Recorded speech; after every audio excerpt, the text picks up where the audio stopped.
Police across the country say they are stumped by a rash of car thefts.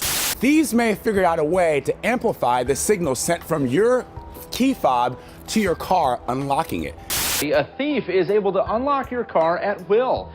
Local drivers believe someone is using a device to break into cars. Over 2 years ago, we first warned you about a new threat that appeared in 2013. In Long Beach, California, this surveillance video shows two men walking up to two different vehicles and using what we termed a mystery device to break in with no problems. In February of 2015, video from Sausalito, California shows a man walking up to this car, reaching out to touch the vehicle, and somehow unlocking the vehicle's doors with an unknown electronic device. The suspect stole a custom bicycle valued at $15,000 and a bag of personal belongings. Recently, using a third-party security expert, we purchased a mystery device. It's called a relay attack unit from a company believed to be based in Europe. They develop and sell these units to manufacturers, law enforcement, and others working on theft prevention. This is considered a low-power threat evaluation unit aimed at testing cars for vulnerability to thieves and demonstrating the capability of defeating current technology. This particular device works only on vehicles that have a keyless fob remote and a push-button start. We found it generally takes two people working together to use it. Here's how it works. The driver leaves the vehicle and locks it using the fob. Standing or walking within a few feet of the driver, the thief uses the component called the relay box to capture the code from the unsuspecting driver's fob. That code is then relayed to the second box, which is placed next to the door, and when the thief pulls on the handle, the car thinks it's receiving the fob signal and unlocks. It used to stop there. The devices could not start the cars, but now it's a whole new ballgame. We tested it over a 2-week period on a total of 35 different cars, minivans, SUVs, and a pickup truck. It opened 19 of the 35, and amazingly it started 18 of those vehicles. We were able to drive the vehicles away, and with 2/3 of the ones we drove away, we could turn off the ignition and restart it, as long as we had the device inside. An earlier version of the device was obtained by insurance industry investigators in Seattle and tested there.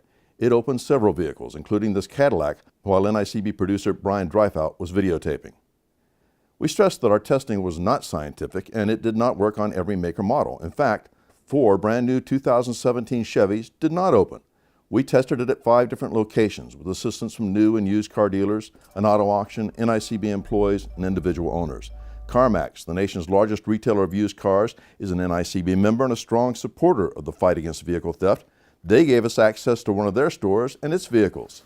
In reality, it was somewhat temperamental, and most of the time, the fob signal was only captured when it was within a few inches of the unit, not the 8 to 10 feet claimed by the makers. The engineers who developed this device say it has opened and started many other makes and models, including some of the ones we could not defeat. More powerful and sophisticated devices are being sold by unscrupulous dealers, some costing upwards of $60,000, and according to experts, they can be purchased online. Some thieves are allegedly even making their own devices. Now, even with this less powerful unit, imagine a parking valet or attendant that has access to your fob, working with a partner, able to wait until you're gone, capture the signal, open and start the car, and drive it off while your fob is still hanging on the hook. Unless there's security footage, no one can explain how the car disappeared. After seeing the device in action, NICB's Jim Schweitzer, who oversees all NICB investigations, said manufacturers have to continue to improve their anti-theft technology. I think they have to adapt. They have to recognize that there are people out there, as we have for years and years and years, that want to steal cars and are going to find ways to steal cars despite whatever technology we might put in our cars in order to protect them. So my feeling is, in response to what we've seen here today, in response to what we've read about happening not only in the United States but around the world, the manufacturers have to adapt to these new technologies, provide countermeasures that will counteract what they're seeing, and really stay on the cutting edge of what will probably continue to be a tug-of-war between the thieves and the manufacturers. For the National Insurance Crime Bureau, I'm Roger Morris.